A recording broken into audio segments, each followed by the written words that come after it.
Hello, everybody. This is our weekly market alert. Today is Friday, August 29th, 2025. And what you'll notice very quickly is I'm not Kim Moraith. I'm Jordan Roach. I'm the Chief Investment Officer of RPOA, of Retirement Planners of America. And for the first time, largely, I think in 30 years, Ken is not the one himself doing this call, leading the call, and being a part of it. After much deliberation, going back and forth, we've actually convinced him to take some much needed vacation, some much needed R&R to enjoy his second childhood without parental supervision, as he says, and let us man the helm for him. Now, he's not retiring, right? He will probably work till he's 100, Lord willing. That'd be great. But he is off and he's got confidence in us to keep things moving forward. And what I told him is, let us worry about all this boring financial stuff for you. Take the week off. And he's taken us up on it, surprisingly. Hello, everyone, and welcome to our market alert video for today, which is August 29, 2025. I hope this video finds you healthy, wealthy, and wise. I'm on vacation. I'm actually in Spain as I record this. When one of our clients retires, we call them a SCWPS, and that's the acronym for Second Childhood Without Parental Supervision. And so I'm not retired, but I am enjoying the SCWPS lifestyle. So I'm happy to be here, happy to be back. I enjoyed last week. I was in California. We have 3 offices there, talking about 100 of our clients about the market this year, what to expect, changes we've made, what to expect going forward, all sorts of good things. And I was even fortunate enough to meet a prospective client in the John Wayne Airport outside of Irvine. So I hope you're listening today. I hope we do see you come aboard at some point in the future. Now, today's Friday, the day before holiday weekend. I know my kids this morning get an extra pep in their step, knowing we're leading into the long weekend here. So we'll see if the markets have the same thing. As of right now, they don't. But yeah, long weekend. For my kids, we've only been in school for about 3 weeks. We live in North Texas, Prosper, Texas, and they have not just a 3-day weekend this week; it's 4 days. So we're already getting softer already. They've been in school for 3 weeks, already get a 4-day break. Pretty unbelievable. I wish I got that deal, but we don't have that. But the kids are off. It's good, and we'll talk about a bunch of things this week, including we'll give a recap of the market, right? What's working, what's not working, what have we seen today, this week, this year? Are those themes going to continue? We'll talk a lot about the Fed. Are they shifting in their narrative of what they're seeing, what they're focusing on? What does that mean for future rate cuts? We'll talk a little bit about Nvidia, right? A dominant player in the market over the last 5 years. They had some important earnings this week. We'll talk about some economic indicators. And then, of course, like always, what could go wrong? So thanks for being with us, and let's jump into it. So as of right now, again, it's a Friday. Markets are closing up here soon, and it's a down day for the market. It's a down day. A lot of people would attribute that to some inflation readings this morning. It's very fun to just kind of point to when the market's going up or down, a singular data point is the reason. That's very unlikely to actually happen, one thing. If you look at it right now, again, we're close to all-time highs. If we look whether it's the Dow, the NASDAQ, the S&P 500, all are pretty close to all-time highs, and all are pretty much down today. Now, there's some important things to know about today. One, it's a month-end data point, right? A lot of things happen at the month end, and that we get institutional flows in and out, buying and selling that happens at month end every time, quarter in the same way. So a lot of money movement happens end of month. We're going into a long weekend. Right. So a lot of times what will happen is institutions will profit take or pull positions off the board moving into a long weekend, just so they can sleep at night, have peace of mind, get ready with their work plan going into what could be an eventful September. And the other thing is, seasonally, August and September are not healthy months for the market, right? And that's despite whoever's in president, the economic cycle, the Fed cycle. Just it's not a healthy time in the market, generally speaking. So the fact that we're having a down day right now, even if there's some negative or not, we'll talk about economic data. That doesn't really concern me. Again, it's month end, it's seasonally weak. These things happen. It's not a big deal. Now, if you go in the last week, markets are largely flat. Again, flirting kind of with those all-time highs. And absent a really surprising new catalyst, whether that's earnings data or Fed speak or, all the things that can happen, it's probably going to take a little bit more for the market just to march through all-time highs and keep that path. So we're largely flat. Now, if we look longer period for the year, what's working, what's not working? Well, for the first time in a long time, international markets are leading US markets, right? And that probably does have a lot to do with trade deficits, a lot to do with tariffs, but we're seeing international markets, stock markets lead US markets. We are seeing the continuation of inside the US market. We're seeing dominant US large cap stocks relative to mid cap or small caps. And that is going to be because largely the risks that are at play. When the market is perceiving uncertainty and risks and tightening monetary supply, typically large cap companies that have more ability to weather storms and get access to capital, they typically lead small caps. So we've seen that this year. Now, the good news, what I would say, is though large caps have dominated small caps this year, over the last month and even in the last week, but more so the last month, we're starting to see mid and small size companies join the party a little bit. And that's a good undercurrent inside the market. If we want to have kind of a greater legs to this bull market and see this extend over the next few years, what we want to see for a more resilient market, we want to see, yes, large cap stocks, S&P 500, Dow, NASDAQ. We want to see that doing well. But we want to see mid caps and small caps join that rally. That would suggest the market is starting to look past uncertainty and thinking that a broader economic growth cycle will continue. And we're starting to see that. So that is a good thing. Now, if we're looking at sectors this year, we're seeing the right sectors lead, meaning if the market's going up, there's certain types of stocks that should be leading others. Okay, if we see the opposite of that, that could mean there's weakness underneath the surface. So what we have seen is technology stocks continuing to lead again, despite April being a very difficult period for them. Technology stocks, growth stocks are leading the charge. That's a good thing. Cyclical stocks, think about financials, think about materials, industrials. Those are also outperforming relative to kind of consumer staples, some other areas. So that's good. So for this year, again, we're seeing international beat US, but US still doing okay. We're seeing big stocks lead small. We're seeing the right kinds of stocks leading other stocks.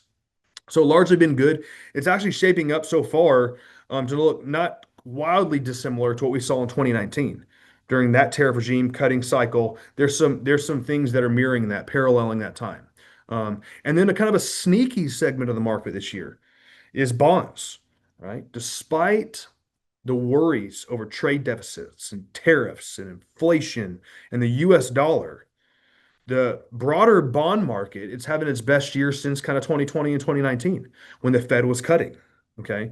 So that's a good thing. We've had a sneaky resiliency to the US bond market. Now that could change. But as of right now, bonds are actually doing pretty well this year. So that's a good thing. Okay. So all in all, pretty good so far this year, this week, despite today being a down day across the board, really. Now, if we're looking at data points this year or this week, we've had the Fed say a lot, right? So the Fed Chair Powell is looking to start shifting from, the focus and the fears on inflation and now start talking about the growth side of the equation, the employment side of the equation. Again, the Fed has two mandates. That is price stability, which basically means keep inflation under control, and then full-time employment, right? And that they look at GDP figures, they look at jobless claims and some other factors to decide, do people have access to jobs, staying at their jobs, gainfully employed? And they want both sides of that mechanism hopefully intact. Now, the reason the Fed really has not pulled down rates as much as many would like to see, including our president probably, is they've been so focused on inflation ramping back up again, right? So if we look at it right now, inflation, and we had an important reading this morning from PCE, which is the Personal Consumption Expenditures reading, and that's a preferred way the Fed looks at inflation. We see that come in at about 2.9%, which is in line with market expectations. So that's good. When things come in line with the market, that is not necessarily, okay, I don't know if say it's good, but certainly not bad. Okay. So that's a good thing. Now, 2.9% is higher than what the Fed has put out there, that 2% would be their preferred inflationary gauge. That's the number they want to see it at. But 2.9% is what we're seeing at, which means that yes, there is some inflation out there in the system higher than what the Fed would see, but maybe it's not as bad as they feared. Maybe tariffs are not going to be this negative event that are going to cause prices to go through the roof again. And now they can shift away from that worry to the growth side, employment side of the equation. And if we look at that, we've had a few readings this week. We've had GDP, gross domestic product, right? That is basically the value of what we produce and consume. We've had gross domestic income come out this week, and we've had on the other side of things, we've had jobless claims. And GDP was revised up to a positive number, right? 3%. An economy of our size, our maturation, that's a pretty healthy number. So we're seeing GDP numbers revised positively. The economy is moving up. And the Fed certainly wants that to sustain itself. It wants it to see that continue. If you look on the job side of the equation, right, new jobless claims are actually lower than estimates. Okay, despite we had an uptick on a revision, last month. And again, that's good. So we're starting to see the narrative switch from the Fed being so worried about inflation. Maybe that's going to be moderated. And what they want to do is make sure that growth side, that job side, sustains itself. And if that's the case, that's a big switch in narratives. We had another Fed governor even this week basically say inflation's fine. We need a 25 basis point cut, meaning 0.25%. And then maybe we should do it one or two more times after that. Right. Now, again, there's some split thinking at the Fed. But the fact that they're starting to move outside of the inflation narrative of always wanting more and more and more to feel like that's under control, that could mean that Fed cuts for September are back on the board. There was as high as 90%, maybe even higher. Now it's looking in the mid 70s. The chances the Fed does cut rates there. And despite inflation, again, being higher than their target, it might be good enough where they say, you know what, let's make sure we maximize employment. We continue the credit supply to move through the system and the monetary supply. Let's pull rates down. Let's make access to capital cheaper. That could continue, help this bull market to continue. So that will be very interesting to see what they do in September and if they stay with that side. But it's broadly good. Now, if we look at the next thing that was very interesting this week, could be we had earnings for Nvidia, right? So Nvidia is a huge player, right, in the growth and just the overall psyche of the market. A lot of people look at Nvidia as the proxy for this theme of AI capital expenditures and growth. And so as Nvidia goes, maybe in some respects, so goes the market. And this week, it was interesting to look at their earnings. So broadly, their revenues and sales were above targets, in line with expectations. It was pretty good. You had some parts of their segments of their business had bigger beats versus some of the other areas that the market thought they were going to do really well in that were actually down. But broadly, it was pretty good across the board.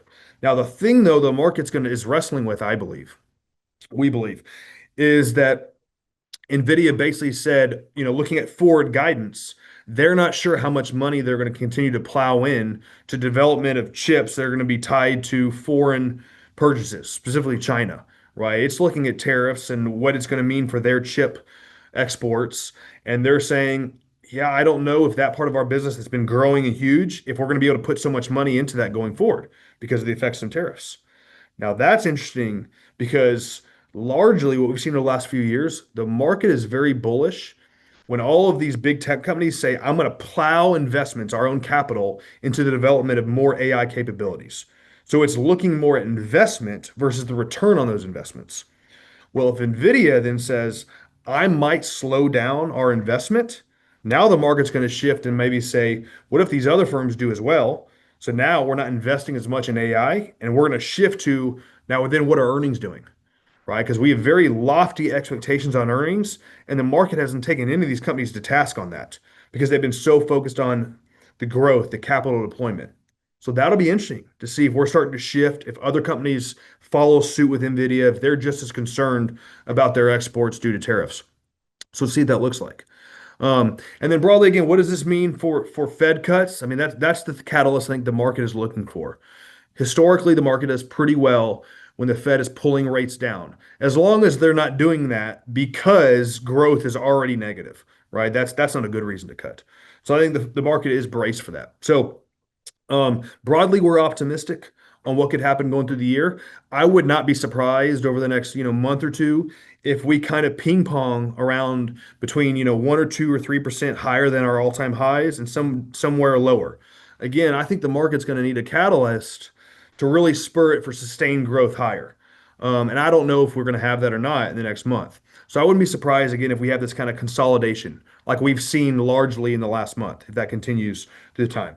Now, what are the worries out there, right? What are the things that could cause the market to have to discount, sell down because we got some new things to work through? Well, one thing we've seen this week is the president calling effectively for the resignation or even firing of a Fed governor.